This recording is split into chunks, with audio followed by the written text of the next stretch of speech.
Hello guys, तो आप सबका स्वागत है हमारे यूट्यूब चैनल में। तो आज हम फिर से कंटिन्यू करने वाले हैं हमारा यूनिट नंबर 2 BEE का, जिसका नाम है एसी सर्किट्स, और ये हमारा 11th लेक्चर है। उससे पहले हम हमारा 10th लेक्चर एक बार रिकैप कर लेते हैं, जिसमें हमारा 10th लेक्चर का में हमने resonance in RLC series circuit देखा था, कि उसमें हमने सबसे पहले डायग्राम ड्रॉ किया था। उसके बाद हमने रेजोनेंस क्या होता है वो हमने पढ़ा था। उसके बाद रेजोनेंस फ्रीक्वेंसी क्या होता है वो देखा था हमने, जिसमें हमें Z=R मिला था। उसके बाद इम्पीडेंस ट्रायंगल क्या होता है, एंड देन रेजोनेंस फ्रीक्वेंसी का एक ग्राफ देखा था, और at the last most IMP Q factor हमने देखा था। तो ये सब हमने ख़त्म किया था, और हमने क्यू फैक्टर में भी उसका भी फॉर्मूला एक हमने जो क्या डिराइव किया था। और क्यू फैक्टर का फॉर्मूला दोनों में सीरीज़ और पैरेलल रेजोनेंस दोनों में सेम ही होता है, जो कि था हमारा 1/R√L/C। ओके, और ये हमने सब कुछ ख़त्म कर दिया था, और ये हमारा पूरा क्वेश्चन था। थोड़ा लेंथी क्वेश्चन था, बट क्वेश्चन पूछा ही जाता है। ओके देन, तो चलिए कंटिन्यू करते हैं हमारा आज का लेक्चर। जो हमारा आज का लेक्चर 11th लेक्चर है, जिसका नाम है पैरेलल RLC सर्किट में रेजोनेंस कैसे होता है। ओके, अब तक हमने क्या किया था, हाँ, कि सीरीज सर्किट में देखते थे। अभी हमारी पैरेलल सर्किट आ चुकी है। ओके, तो पैरेलल सर्किट मीन्स कैसे, पैरेलल में कुछ भी हो सकता है। तो यहाँ हमारे GTU में एक ही पूछा जाता है कि R और L एक दूसरे के सीरीज़ में और कंडक्ट माई मिस्टेक कैपेसिटर उनके पैरेलल में होगा। मीन्स कि हमारा जो R मीन्स रेजिस्टर और हमारा जो है इंडक्टर, वो दोनों पैरेलल सीरीज़ में होंगे, और ये हमारा उन दोनों को पैरेलल में कौन होगा, एब्सोल्युटली राइट, हमारा कैपेसिटर होगा। ओके, और उसमें से ये दोनों करंट पास हो रहा होगा। एक था IL जो हमारे इंडक्टर में से पसार हो रहा है, और दूसरा है हमारा कैपेसिटर में से पास हो रहा है। ओके, चलिए, तो नेक्स्ट क्या है हमारा, नेक्स्ट है हमारा ये सर्किट डायग्राम तो हमने देख लिया। Resonance occur in A parallel circuit when, resonance का हमने पिछले ही वीडियो में देखा था, उसके डेफिनेशन में, कि उसके क्या होता है, ये फॉर्मूला बोल सकते हैं, या और उसकी कंडीशन बोल सकते हैं, XL=XC, की जब दोनों का रिएक्टेंस सेम होगा इंडक्टर और कैपेसिटर का, तब हमारा रेजोनेंस अकर होगा। ओके, और उसका पावर फैक्टर भी हमने प्रूफ किया था कि वो यूनिटी होता है। ओके, इन ब्रांच 1, तो यहाँ हमारा दो ब्रांच देख सकते हैं आप। ये हमारी ब्रांच 1 है, ये फर्स्ट ब्रांच है, और ये हमारी सेकंड ब्रांच है। ओके, तो यहाँ हमारा फर्स्ट ब्रांच में से कौन सा करंट पास हो रहा है, इन RL सीरीज सर्किट में से हमारा IL करंट, जो कि लैग, क्योंकि हमारा अपने RL सर्किट में देखा होगा कि हमारा करंट लैग करता है, ऑब्वियसली लैग ही करता है। मैंने आपको बताया भी था, L याद करवाया था आपको मैंने कि हमारे इंडक्टर में जो करंट है वो लैग करता है। तो ये हमारे फर्स्ट ब्रांच में से करंट लैग कर रहा है, तो एब्सोल्युटली राइट कि हमारा कैपेसिटर में से करंट क्या कर रहा होगा, लीड कर रहा होगा। ओके, वही है सेकंड ब्रांच में से, जो in second branch capacitor is the only connection of current IC, it is a lead the voltage bye 5, जो कि हमारा करंट यहाँ पर है वो लीड कर रहा है 5 से। Is it clear? चलिए, तो नेक्स्ट देख लेते हैं हम हमारा फेजर डायग्राम देख लेते हैं। ओके, तो इस फेजर डायग्राम में क्या है हमारा, हमने अभी बोला कि हमारा जो IL है, जो करंट हमारे कैपेसिटर में से फ्लो कर रहा है, वो हमारे करंट वोल्टेज से 90 डिग्री लीड कर रहा है। तो ये लीड कर रहा है, आप देख सकते हैं 90 डिग्री। और जो हमारे इंडक्टर में से फ्लो कर रहा है वो करंट, वो हमारे वोल्टेज से 90 डिग्री लैग कर रहा है। तो इधर आप देख सकते हैं लैग कर रहा है। और इधर ये ध्यान रखिएगा कि हमारा जो कैपेसिटर में से करंट फ्लो हो रहा है और इंडक्टर में से फ्लो हो रहा है, दोनों सेम ही है। ओके, सेम, उसका वैल्यू सेम ही है। ओके, नेक्स्ट है हमारा उसके बीच का एंगल हमने ले लिया। हमें कोई भी फेजर क्वांटिटी वेक्टर क्वांटिटी होती है, तो उसे हम दो पार्ट्स में डिवाइड कर सकते हैं, एक कोस होता है और एक साइन होता है। और मैंने आगे के लेक्चर में भी आपको बताया थे कि जो उसके पैरेलल होता है उसे हम साइन लेते हैं, और उसके परपेंडिकुलर जो भी क्वांटिटी होगी उसे हम कॉस लेंगे। मीन्स कि ये IL के पैरेलल है, उसे हम साइन लेंगे, उसके परपेंडिकुलर डिग्री को हम कॉस लेंगे। ओके, चलिए, तो आगे देख लेते हैं।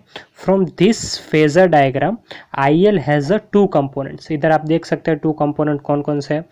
IL cos phi, ये फर्स्ट है, जो कि x एक्सिस के साथ होता है। ओके, और IL sin phi, जो कि है y एक्सिस के साथ है। Is it clear? चलिए next, from a phasor diagram I C equal to I L sine five. इधर हमारा क्या था, I L equal to I L sine five था ना, बट यहाँ ये आई सी कहाँ से आ गया, आई सी, क्योंकि मैंने आपको स्टार्टिंग में ही बताया कि हमारा आई सी जो कैपेसिटर में से करंट फ्लो हो रहा है और हमारा इंडक्टर में से करंट फ्लो हो रहा है, दोनों सेम ही है। ओके, मीन्स कि आई एल की जगह इधर आई सी हमने पुट कर दिया। ओके, और I L equal to I L into cos five, वो तो हमने एज इट इज लिया इधर से। ओके, चलिए next, so IL cos phi in phase with the voltage, so the angle between the voltage and the current कितना होगा, zero होगा। ओके, क्योंकि ये दोनों एक ही फेज डिस्टर्बेंस में है ना, हमारा I L sine I L cos phi और ये हमारा वोल्टेज दोनों एक ही फेज में, तो उनके बीच का एंगल तो ज़ीरो ही होगा ऑब्वियसली, और फाई इक्वल टू ज़ीरो होगा।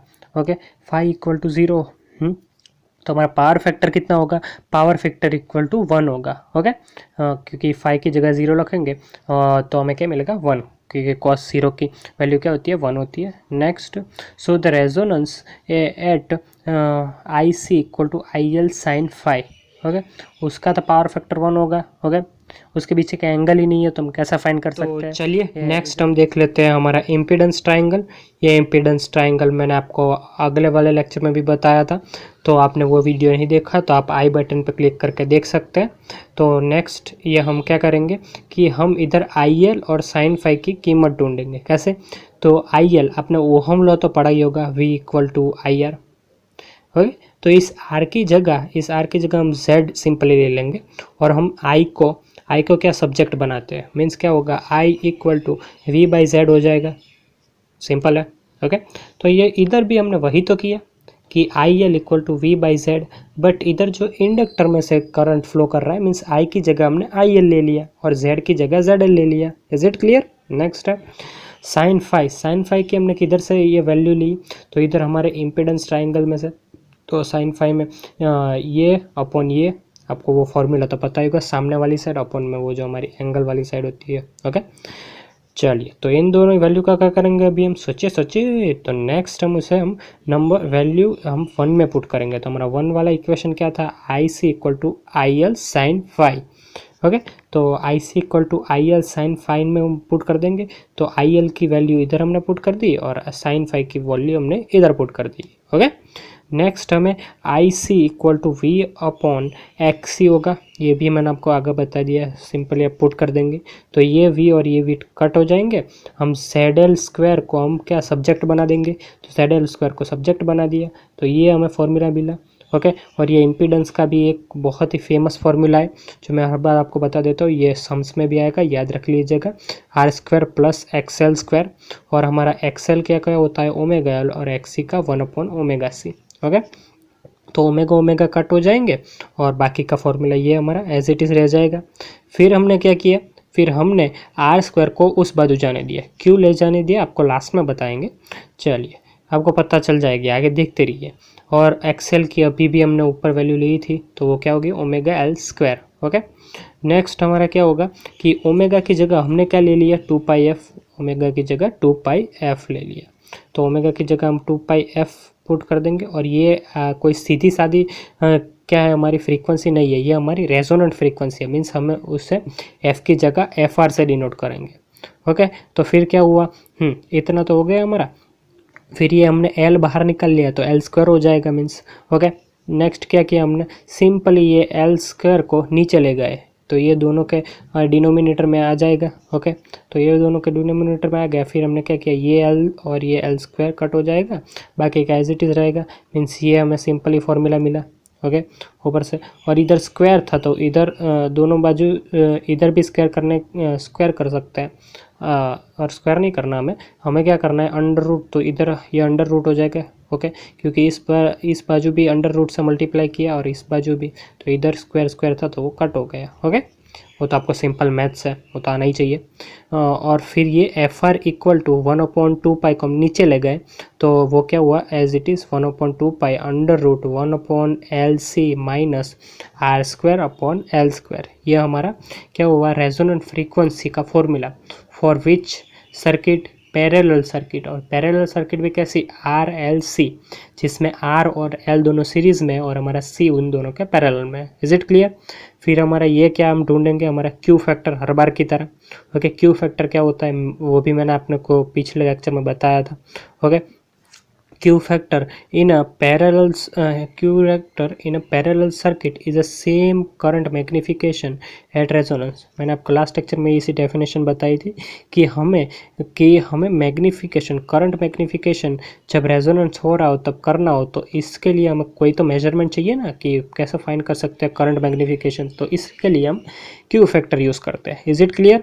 चलिए नेक्स्ट क्या होगा हमारा, आपको याद है कि नहीं, मैं आपको बता देता हूँ कि हमारा यहाँ पैरेलल सर्किट में हम किसका मैग्निफिकेशन करते हैं, करंट का मैग्निफिकेशन करते हैं, बट हम हमारी सीरीज सर्किट में वोल्टेज का मैग्निफिकेशन करते हैं। तो आपको क्या डिफरेंस पूछा जाए तो आप लिख सकते हैं कि पैरेलल सर्किट में हम करंट का मैग्निफिकेशन करते हैं और हमारी सीरीज सर्किट में हम वोल्टेज का मैग्निफिकेशन करते हैं। चलिए तो आगे देख लेते हैं। We can derive a Q factor from a parallel circuit as below. Okay, Q factor को हम पैरेलल सर्किट के अनुसार भी डिफाइन कर सकते हैं। तो नेक्स्ट चलिए कर देते हैं हम।